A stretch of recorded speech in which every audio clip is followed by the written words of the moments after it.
Hey, this is Josh from The Verge, and we are standing here after the new iPad event with the new iPad.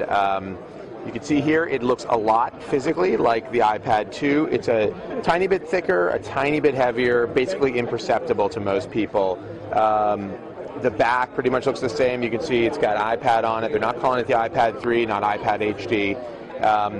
The big story, I think, with this device is the screen, and I can tell you, video's not going to do it justice, and photos aren't going to do it justice. Kind of like when I first saw the iPhone 4, it just looks like you're looking at a glowing piece of paper. It's actually a little bit weird. It's an incredible looking display, probably the best I've ever seen, not just mobile, but overall. It's just an incredible looking display. Inside, it's got an A5X CPU, which is an upgrade to the A5, and it does seem a lot speedier. It's got an improved GPU. They're calling it a quad-core GPU. CPU remains dual-core. And there's also upgraded cameras. The camera on the back is now a 5-megapixel shooter, can do HD video. One of the cool things in the new iPhoto is that you can actually do this. It has a mode where you can hold down on specific areas in it. Let me see if I can get this.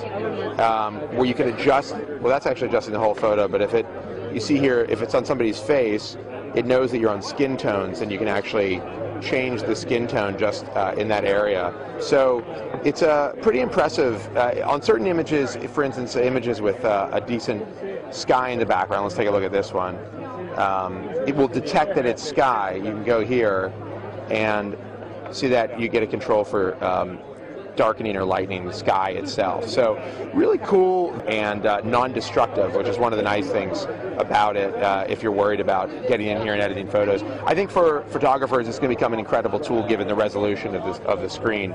But overall, a big improvement on what was already a great product. The iPad 2 was solid. iPad 3, or rather new iPad, is it's pretty killer. This display, the processor, the new software they've added, it is, and also same price point. Very few complaints here. We're going to play around with it a little bit more, see some more of the software, and we'll get back to you. But for now, this is Josh from The Verge signing off.